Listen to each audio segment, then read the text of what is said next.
Oh, shit. That's on camera too. That was straight. I'm gonna cut that out. Yeah, that was full front view for the, for the viewers. Wow. We're definitely cutting that out. Welcome back. Welcome back. Horrible. Welcome back to the new episode of the Split Shift podcast, where we cut through the bullshit and the noise of the fitness industry. My name is Daniel. Oh, my name's Jamie. We've swapped positions this time. Last week, Danny was fucking dying. This week, I'm dying. Yeah, that's true. If I do fall asleep during this, I'll wake it's you up. not personal. It's not personal. It's a me thing. It's me, not you. Yeah. But we are going to chat about training. We've covered nutrition. We've covered a lot of shit. Today, we're going to have a few different polarizing opinions that we're going to give our opinion. We're going to give our opinions on opinions. Yes. About training. And controversial opinions. Potentially, I don't know. Some people will agree, be like, and some people might look at that and be like, what the fuck? I do not agree with that at all. But that's why they're polarizing. Because it might divide some people. As we say, polar bears. Polar bears. You know, and controversial polar bears. Controversial polar bears. Yeah. So anyway, let's hit it. We're going to go 5 minutes on each topic. Also, 2 pawns, 1 king.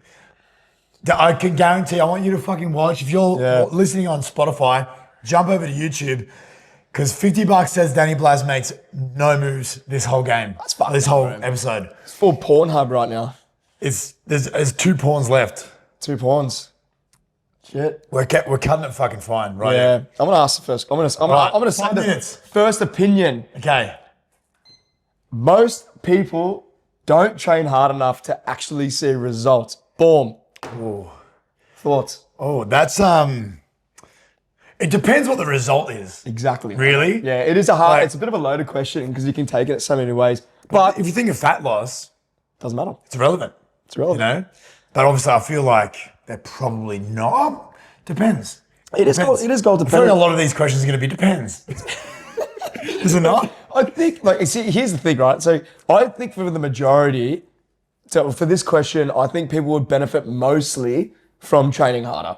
Oh, I think training harder, a lot of the time people don't train hard enough. Let's just start there. I think they focus too much on thinking they might hurt themselves. And don't get me wrong, that is a point. And they want to make sure things are strict, but they're actually leaving a lot of potential results on the table, whether if it's, strength, performance, it could be mentality, your confidence in your lifting, stuff like that. Something that's a little bit more subjective where if you're kind of sandbagging through your training, defining sandbag is being a pussy in your lifting. So deliberately going lighter because of X, Y, Z, you're leaving progress on the table, whatever it may be, especially stuff that you value. So like me, for example, if I don't train hard enough, over time, it does impact my confidence a little bit. Fuck yeah. Like adversity is real. It helps me with my mood, helps me with my stress. And if I know that if I push myself to a level like, how I'm feeling on the day, that I say, fuck yeah, I'm proud of myself for that.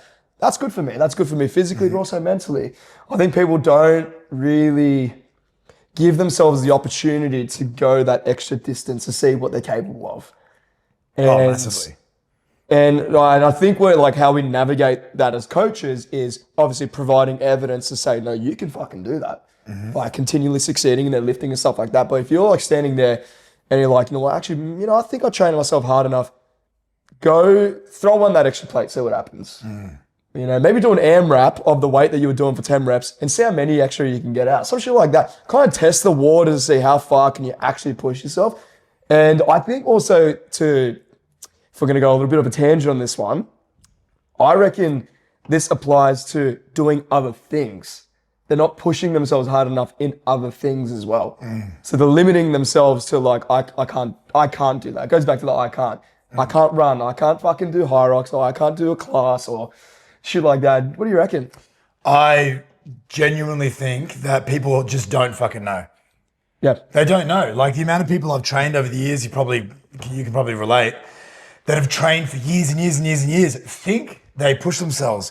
What I say when I first start training somebody, I'll say, you're used to training like this, we're going to bring you up here. Just a little bit. Then your standard's going to come up here for yourself, then we're going to push you up here. Then your standard comes up like this. So it's about raising your standard for yourself, but people just don't know what they don't know. But it is exactly right. So for myself, training with higher intensity isn't necessarily necessary for every single goal. But if your goal is muscle building, strength progressions, you need to be able to push yourself to a place where you are uncomfortable.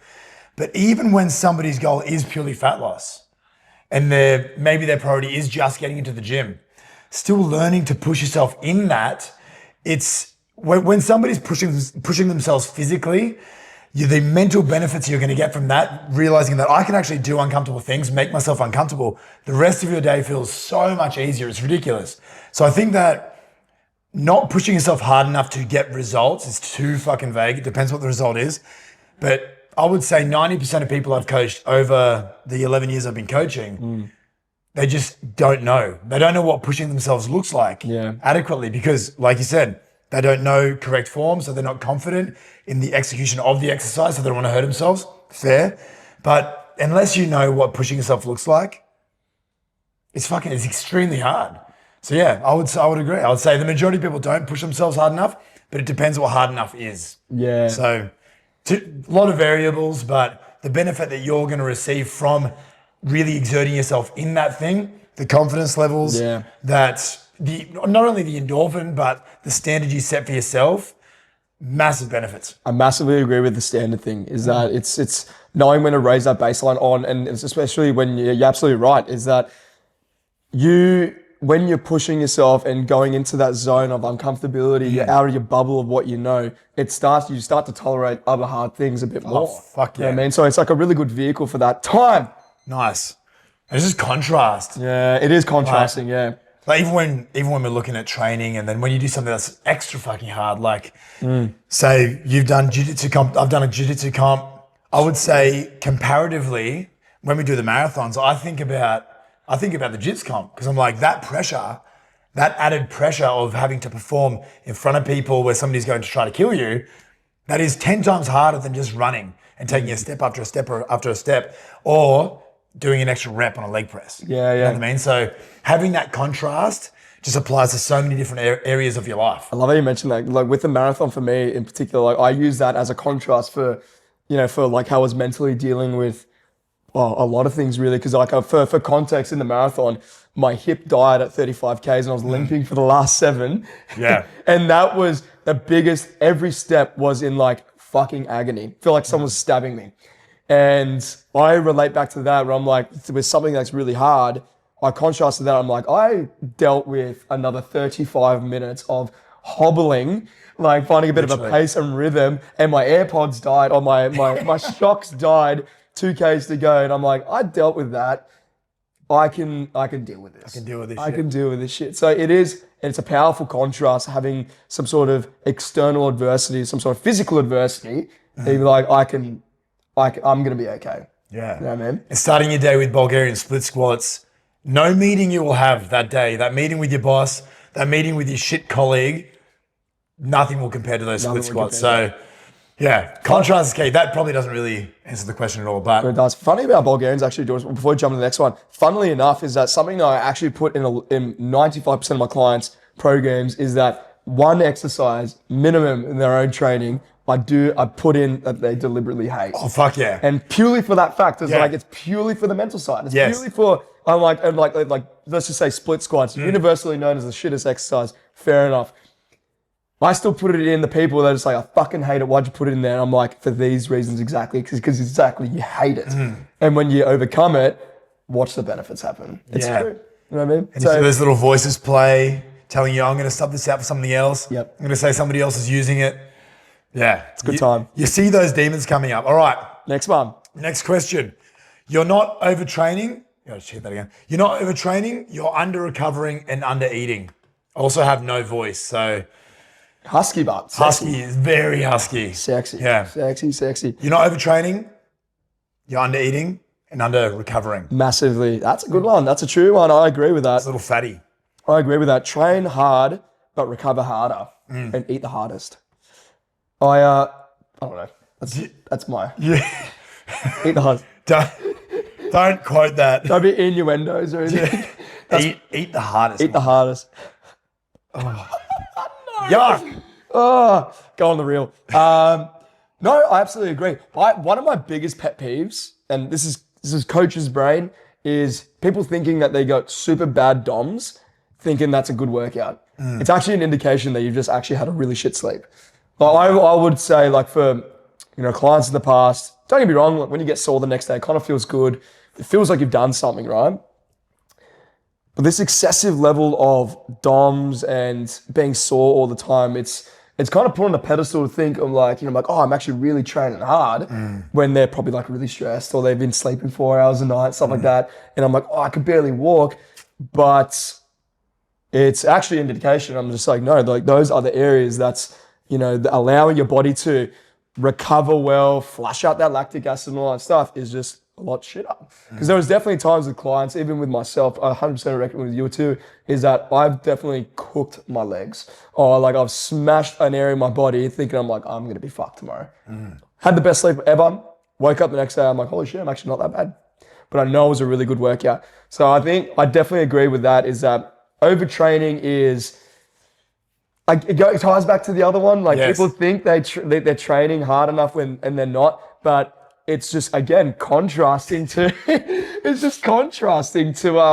that they're just all the other stuff that should be addressed that actually, helps with recovery, moving the needle is not done well enough. Yeah. And it makes them think they're training hard enough, but they're actually just selling themselves short.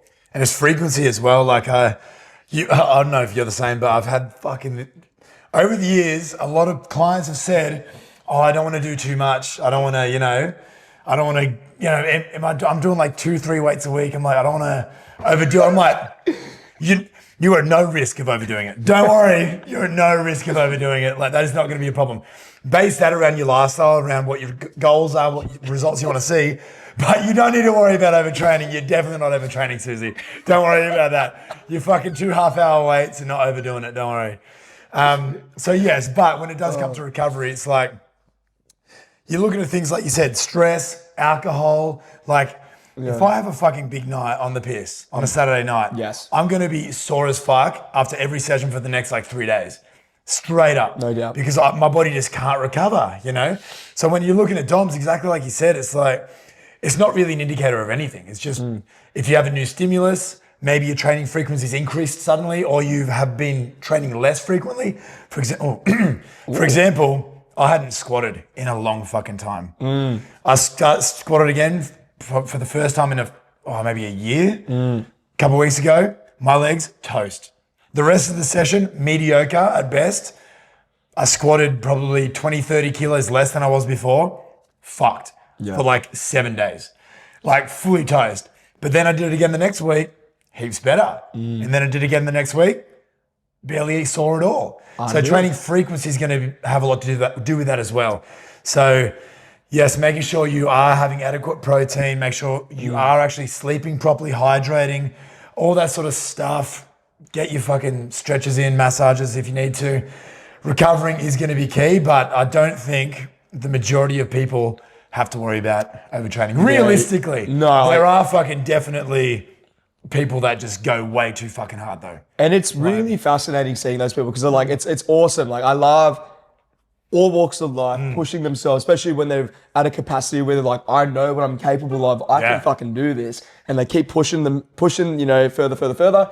And then that's where the actual overtraining does start to happen because you start to overuse. There might be a bit of niggles. There might be a bit more, you struggle to, again, go back to recovery. Your energy's low, libido is low. All those things you start to get a diminishing return of you creating a more effective stimulus, stuff like that.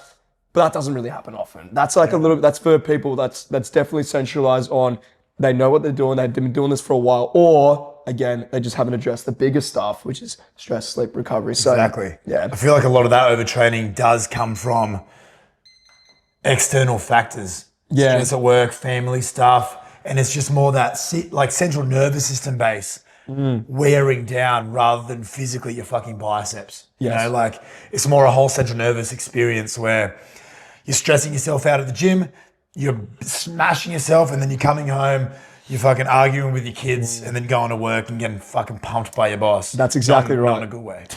Like, in a bad way, very bad way. Yeah, very bad way. There's this model, and I learned this from this guy there, like I did a bit of mentoring with him and Say Diddy. I did This role model of mine, Diddy. oiled up model and everything. Yeah, get me all that lube. Lubed up. Was it was learning about something called the biopsychosocial model, and it relates to pain.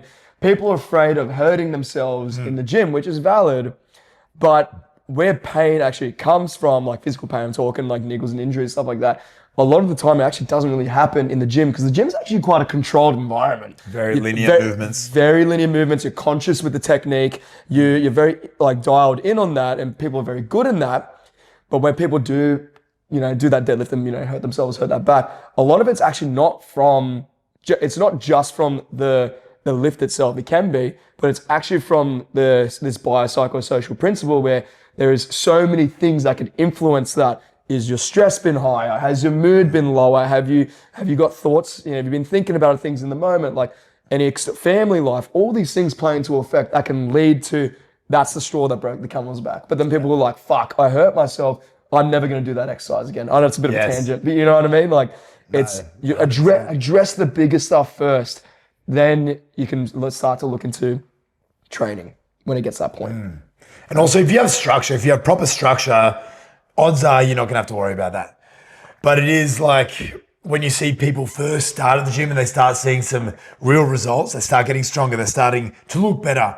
They're like, oh, more is better, more is better, more is better. Yeah. Again, not super common. So most people won't need to worry about that, but there are definitely some clients I've had to pull back to be like, you trained 7 days last week. What the fuck? Like, what was going on? They're like, oh, I was feeling good. So I jumped in on a Saturday, Sunday. I did, chest both days because, whatever. I'm like, pull that back a little bit. But again, not that common. If you are following some decent structure, even vague structure, you're going to be totally fine for the most part. Life deloads you anyway, so it's all right. Yeah. Life deloads you anyway. Like, I'm sure like when you have a night out and stuff like that, anyway, I'm kind of going a bit off topic, but it's, things will pull you back anyway. So just address those things. So it'd be sweet. That was, Undress them. That was two controversial opinions already. And we're already, how far are we in right now? 20 minutes. Shit. We've gone over by 10 minutes. Last one, Raz. Shoot it. Last one.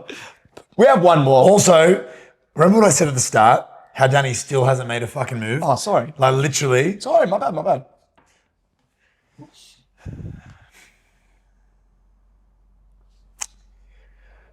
Okay. Well, that's that then. That's that, isn't it? There you go. Where am I going?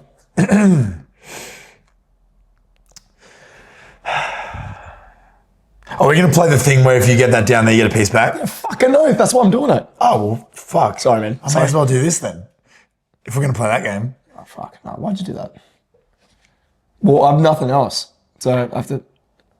Oh, well, I get... Interim. What can I get? I'm getting my queen back. Interim, I'm getting my queen back. So where do I put that now? I don't know. We're just going to run... Should we Google that? Do we put it back here or does it go over here? Next to the queen, next to the king. So just regular spot? I'm assuming next. So I'm assuming next to its assumed position. Okay. So I guess I'm going to... You can take that. I'll get my queen back. Sweet. Now, well, hang on. Hang on for a second. Hang on a minute. Maybe it's meant to go back where it was from, but that means I'd be immediately in check. Yeah. I'm assuming you could probably put it, let's just say we put it in the second half, your half. I'm not feeling confident about this. But we're going to play it like this anyway. All right, last question. Let's go. Yeah, let's do this. We made a little bit of progress. Spotify listeners. You got a fucking queen back. That's some bullshit. You got the fucking queen back. Spotify listeners, we apologize, but it's your fault because you should be on YouTube. Exactly. Last one is exercise selection is not as important as enjoyment. Thoughts? Vague again. I know it's all vague. Also vague. It's all relative to. We need an avatar. Okay. We need an avatar. Avatar I feel is like next time we do this, we need to decide what the thing's going to be, and we've got to decide the avatar. Let's think about the bigger picture. Let's. I'm thinking. Yes, I agree. Let's put the scenario. I think so many. It's coming from a coach. Fuck me, Dad. How many people would come to me and say, "What exercises should I be doing?" And look, that's true. If you want to grow your glutes, yeah, you do more hinging, more hip thrusting, more fucking squatting, whatever. If you want to grow your chest, do more Hip thrusting. things, more mechanical loading in the chest, do more flies, do more pressing, all that type of stuff. But the thing what people, I guess where I'm like the angle I'm coming from this one is people are trying to find a perfect program and they're trying to find the best exercise selection even though they fucking hate it. And I think that's where we got to draw the line to say where enjoyment is a bigger factor than doing an exercise that you hate. Should we run with that? I'm so sorry. I thought if I moved my queen over there. Pull yourself. No. Pull yourself together. Whatever you said. So when enjoyment is more what? So you think Diddy should get out of prison? Joking. He fucked up. He done fucked up. I'm Team Bieber. Bieber was done wrong. Oh, baby. Okay, and let's you know go. what? Fuck Nelly as well. I'm Team 50 Cent. Team 50. Team 50. I'm pro 50. No, can we run through that again? What did you say? I mentioned that the issue is that people are trying to find the best exercises Yes. as more of an obligation, whether if they enjoy it or not. More so, they don't enjoy it, they feel obligated to do it. You know what I mean? So because there's a mechanical advantage, or there's like, oh, this is what I saw on TikTok, then I got to do it. Enjoyment is going to trump everything. The enjoyment actually allows people to, you'll be able to push yourself. If you enjoy something, you'd want to push yourself more in it. There are definitely a lot more time. There's definitely a lot of times where with clients in the past, yes, I thought about, I try to think about the best mechanically advantaged workout where it's going to hit the insertion of this and that.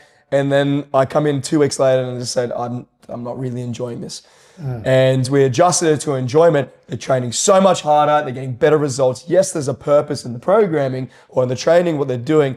But bottom line is, I'm actually really loving this. And they push themselves more. They're inclined to want to push themselves more. If you don't enjoy what you're doing, you're going to motivation, but like you're not going to really want to show up and put it in 100. You're going to show up as it's going to feel like a chore.